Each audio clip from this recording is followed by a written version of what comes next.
Skill-based matchmaking is a huge controversy in gaming, and in Apex it is no different. SBMM has been a hot topic of discussion lately, with streamers speaking out against it in various gaming communities, with the casual players striking back at the streamers and competitive communities for being so against the matchmaking. Today I'd like to talk to you about today's sponsor, Buff. Buff is a trusted app that is available on Overwolf and has more than 9 million users. Just playing your favorite games like Apex, Valorant, or Siege with Buff running in the background allows you to earn gift cards for Steam, Origin, Valorant, and you can even get games and computer hardware. Buff is completely free to use and does not affect in-game performance at all. On top of that, right now Buff is giving every new user who uses my link an extra 70 Buff points to get a head start instead of the normal 30. Also, Buff is generously allowing me to give 1,000 Buff points to 10 of my viewers. All you need to do is comment down below with your Buff username, and I will pick 10 lucky users to receive 1,000 Buff points each. To install Buff, you can use my link in the top of the description or pinned comment to earn free rewards just by simply playing your favorite games. Thank you, Buff, for sponsoring this video. So what is SBMM? Skill-based matchmaking is an algorithm that refers to how the game decided which players are put in your lobby. For obvious reasons, we'll never know exactly how SBMM works in a specific video game, but in some cases it seems to be as simple as your kill-death ratio. It could also be your accuracy, your win ratio, or anything in between. If someone would crack the enigma of the SBMM code, they'd be able to abuse the system to gain a very unfair advantage. So while we don't have the exact game developer's own formula, what we do have is the player's experience and opinions on the matter, which is mostly built on anecdotal evidence and can mostly be dismissed. The SBMM doesn't feel fun for anyone, but nobody knows exactly how it works other than the developers themselves. But you can get close. In the case of Apex Legends, one player decided to solo queue for 500 games to reverse engineer the matchmaking system, and what he found was huge. It finally validated the complaints of what the above average Apex players have been experiencing, the feeling that the system is rigged against you and that the game is designed to use your enjoyment as an above average player as the scapegoat so the better, or I guess worse, players can have fun. In this 500 games as a solo queue experiment, his theory found that based on his skill level, he probably never will get a teammate that carries him to a win. SBMM will actually gift you a win streak if you do bad enough, dying off rip or whatever. For example, he had a 37 game losing streak, which was immediately followed by 21 game span with 5 wins and 10 top 3 finishes. And most importantly, he found that SBMM will absolutely 100% punish you if you are on a good streak. He noted that he had a 15 game span where he won 5, so a third of the games, averaging a little over 3 kills with 1,100 damage. In the next 10 games, he dies to Tallest and his team, he gets Kraber by Nesposito, he died to a free stack with 30 to 50,000 kills on each legend, and died to TTV Titanstar, who has 130,000 kills, and his teammates that had 50k and 40k kills respectively. So you can definitely tell that something is wrong. This experiment was actually followed by eccentric Jabaroni, who was solo queuing for 300 days, and he not only confirmed his theory's findings, but he added even more information about how the matchmaker supposedly works. In this experiment, eccentric Jabaroni only played solo queue trios games, that not being no-fill, just not being in a full premade squad from the get-go. He found that SBMM appears to heavily optimize for top 5 placements. As he continued improving and getting better, and his kill-death ratio improved from 0.4 to 2.0, his top 5 placement rate still stayed at a constant 25%, as in top 5 of 20, while his win rate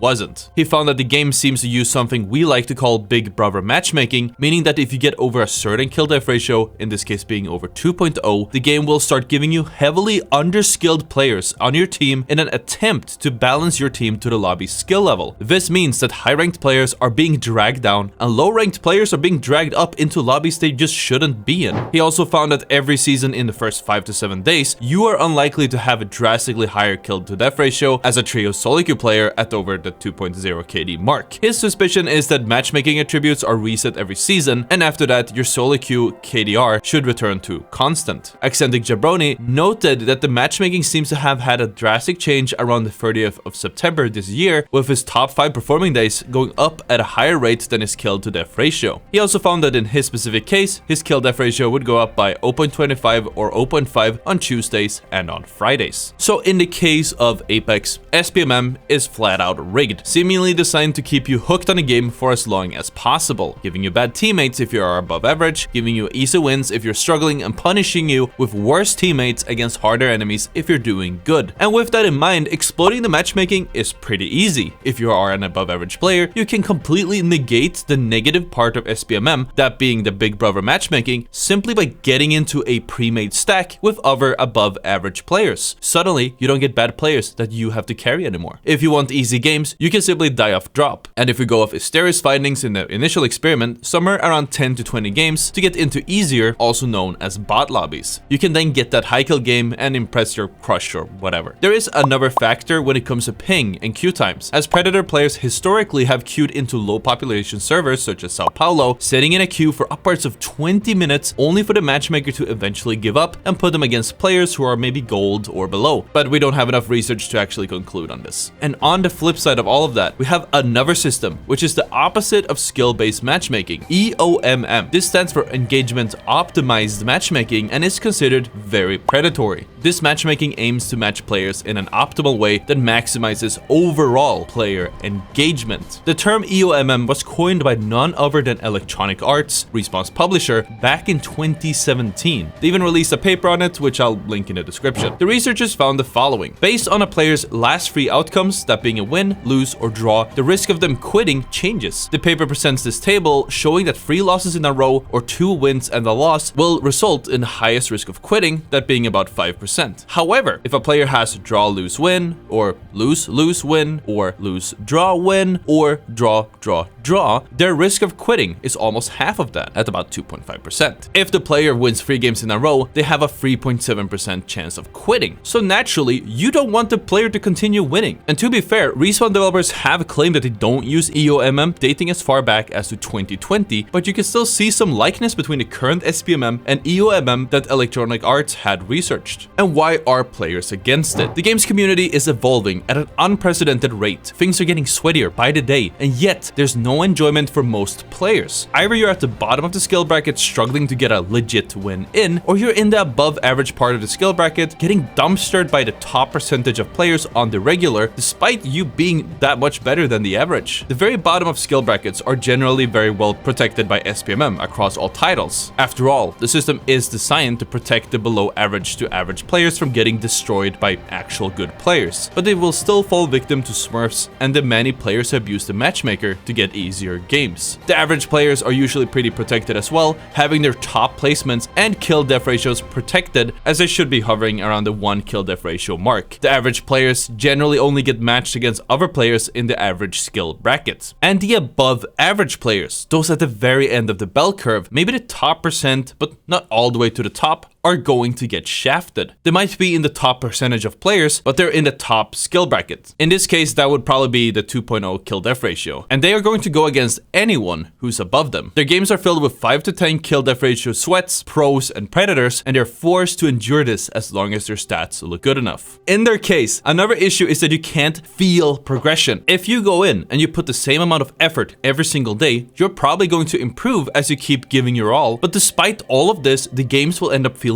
the same. In the case of Apex, as you improve past a certain hump, that being 2 KDR, the games are harder, objectively. But the thing is, that's not necessarily because your enemies might be getting better, but because your teammates are getting worse. Picking up the game and improving becomes a chore, and you're forced to sweat just to enjoy the game in the first place. These players end up making smurfs, or they cheat the matchmaking by bot lobbying or playing in full tryhard stacks just so they can enjoy the game again, and it just starts the cycle over and over. Streamers who argue against SBMM, either in the form of its removal or just making it less strict, might want it because they want easier lobbies, but some might just want to be able to play the game without putting on their sweatbands, jumping into a pre-made squad and playing like their lives depend on it. Most games, including Apex, have a ranked playlist. If there should be any sorts of strict matchmaking, it should be in ranked. And funny enough, at the moment, you could argue that public lobbies have more complex of a matchmaking than ranked's ever had, as public lobbies factor in every single piece of your stats. And by the looks of it, ranked It only cares about what service you're playing on and your current skill bracket. SBMM is probably one of the major reasons gaming feels so sweaty nowadays. It wasn't as strict back in the day, and you joined games by finding random lobbies. The players in these lobbies could be absolute bots with a sub-open 1 kill death ratio,